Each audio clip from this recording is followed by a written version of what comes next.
I want to speak to you about something that many highly sensitive people feel but struggle to name. It's the sense that something is quietly draining you, even when no one appears hostile, abusive, or overtly demanding. You leave certain interactions feeling foggy, exhausted, emotionally flattened, and you can't quite explain why. You tell yourself you're just tired, too sensitive, or overthinking again. But if you listen closely, especially to your body, you know that explanation doesn't quite hold. From the perspective of emotional intelligence, this pattern is not random. It follows a recognizable psychological mechanism.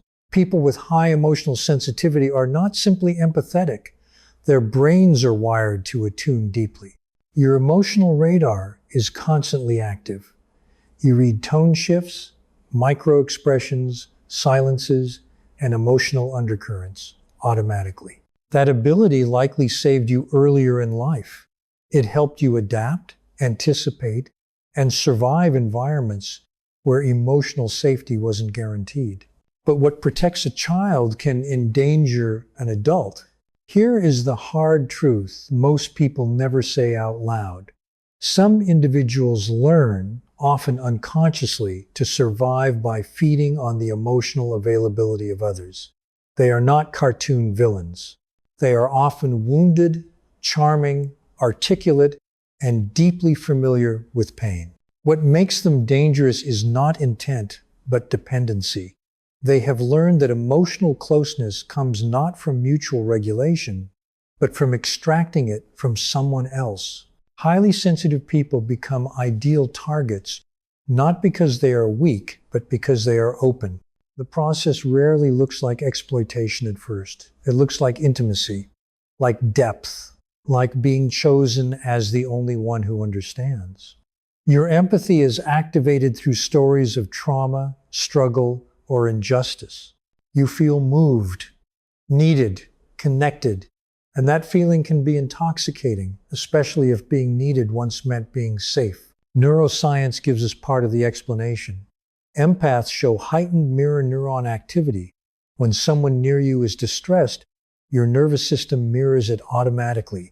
You don't just understand their pain, you partially experience it. That can be a gift in healthy relationships. But in unhealthy ones, it becomes a point of access. Some people unconsciously learn how to trigger that response again and again, not through demands, but through crises, not through aggression, but through collapse. Each emotional emergency pulls you closer. Each disclosure deepens your investment.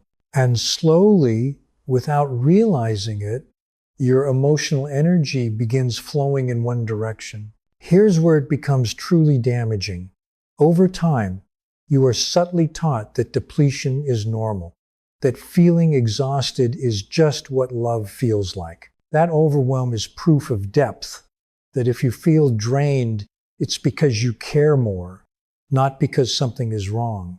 Your body often knows the truth long before your mind allows it.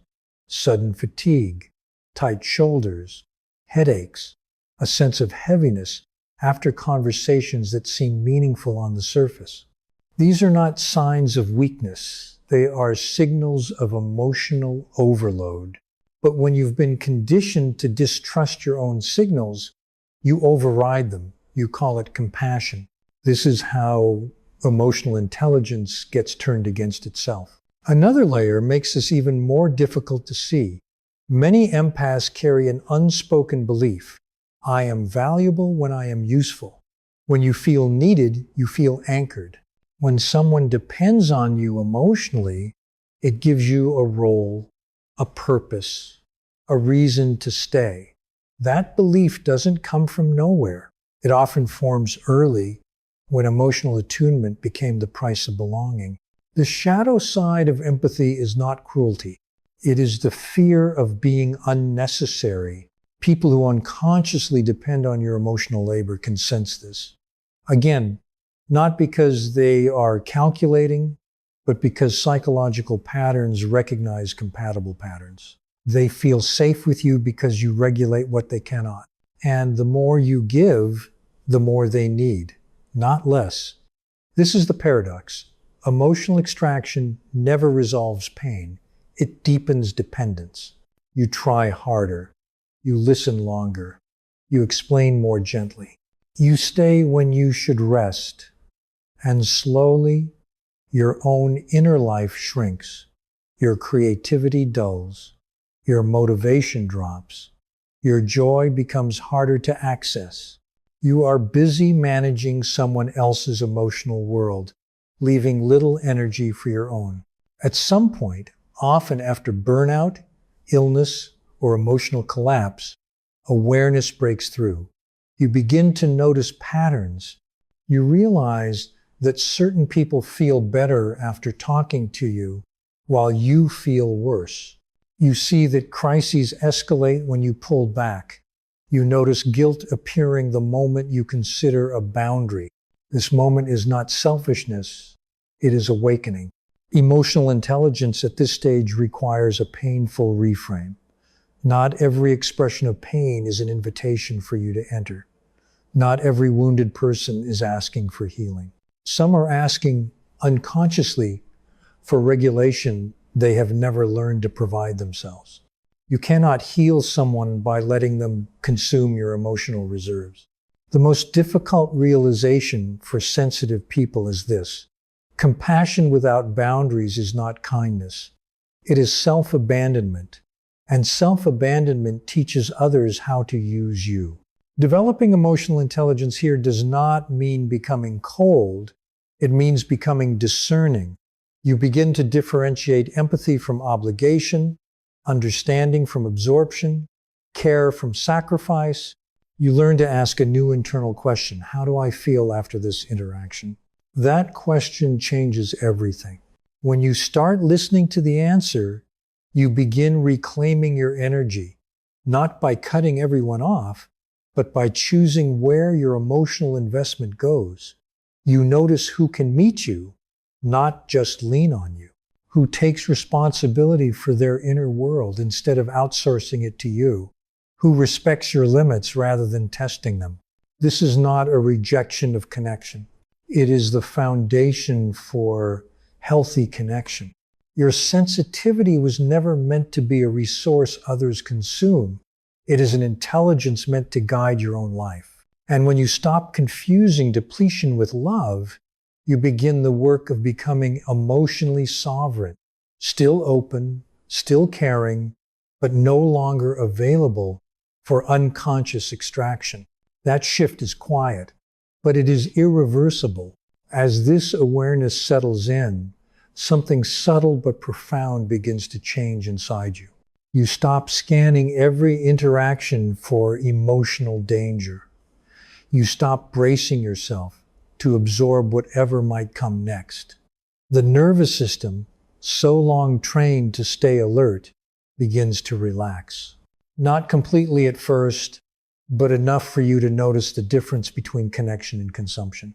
This is where emotional intelligence deepens from recognition into responsibility.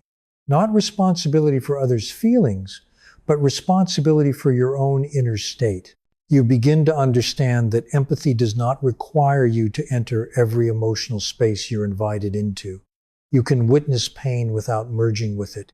You can care without carrying. And that distinction alone restores an enormous amount of clarity. You may notice that when you start setting even small boundaries, certain people react strongly.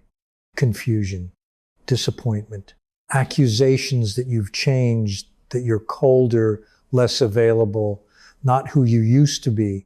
This reaction can feel destabilizing if you're used to being valued for your emotional accessibility. But this is where discernment matters. Resistance often reveals not loss of love, but loss of access. Emotionally healthy people adapt, they respect your limits, they remain connected even when you are unavailable. Those who depended on your emotional labor struggle the most. They escalate. They create urgency. They lean harder on guilt. This is not evidence that you are doing harm. It is evidence that the dynamic is changing. At this stage, many sensitive people feel tempted to retreat completely, to shut down, harden, or disappear. That's understandable, but it's not the goal. Emotional intelligence is not emotional withdrawal. It is emotional choice. The task is not to build walls, but to develop filters, to let in what nourishes and keep out what depletes. You begin practicing a different way of relating. You pause before responding. You check in with your body. You ask yourself whether engaging will leave you clearer or more confused, steadier or more drained. These are not selfish questions. They are regulating questions. They keep your empathy from turning against you. Over time, something else shifts. Your sense of identity. You no longer define yourself by how much you give or how many people rely on you. You start noticing who you are when you're not managing anyone else's emotions. What interests you? What excites you? What you feel drawn toward when your energy is no longer siphoned away. This rediscovery can feel both exhilarating and disorienting. You are meeting parts of yourself that were postponed, not lost. Creativity often returns here. So does motivation, not the frantic kind driven by obligation, but a quieter, steadier drive rooted in alignment. Your attention comes back online, your thoughts feel less scattered. This is what happens when emotional energy is no longer leaking out through unconscious channels.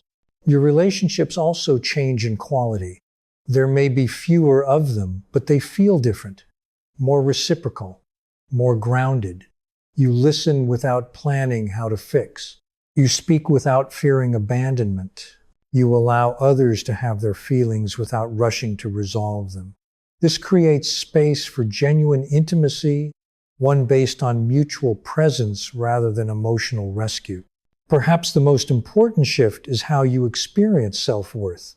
You stop measuring your value by usefulness. You no longer believe that being loved requires self-sacrifice. You begin to understand, at a nervous system level, that you are allowed to exist without performing emotional labor. That realization alone can feel revolutionary. You also become more accurate in your empathy. You can sense when someone is open to growth versus when they are seeking regulation through you. You notice when conversations move toward mutual exchange or slide into emotional dumping, and instead of pushing through discomfort, you trust it as information. Emotional intelligence is not about overriding signals. It's about interpreting them correctly. There will still be moments when old patterns resurface. Stress has a way of pulling us back into familiar roles. When that happens, you recognize it sooner. You course correct faster. You don't shame yourself for slipping. You understand that learning is iterative. Each boundary you hold strengthens the next one. Each pause rewires the system. Eventually, a new steadiness emerges. Not arrogance, not detachment, steadiness. You know you can feel deeply without losing yourself. You know you can say no without becoming cruel. You can walk away without becoming cold. That knowledge changes how you move through the world. You become someone who offers empathy as a gift, not a reflex. Someone who chooses connection rather than being pulled into it. Someone whose presence is calming, not because you absorb chaos, but because you are regulated within yourself. This is the maturation of sensitivity, not the loss of it. The world does not need more people who burn themselves out in the name of compassion. It needs people who can care without collapsing, who can remain open without being consumed, who can love without abandoning themselves. When you stop allowing your emotional energy to be extracted unconsciously, you don't become less kind. You become clearer. You stop confusing being drained with being devoted, being needed with being valued, being exhausted with being loving. Your empathy was never meant to be a resource others consume. It is an intelligence meant to guide you. And when you learn to protect it without suppressing it, you step into a different way of being, one grounded in choice, clarity, and self-respect. That is not withdrawal from connection. It is the beginning of conscious connection.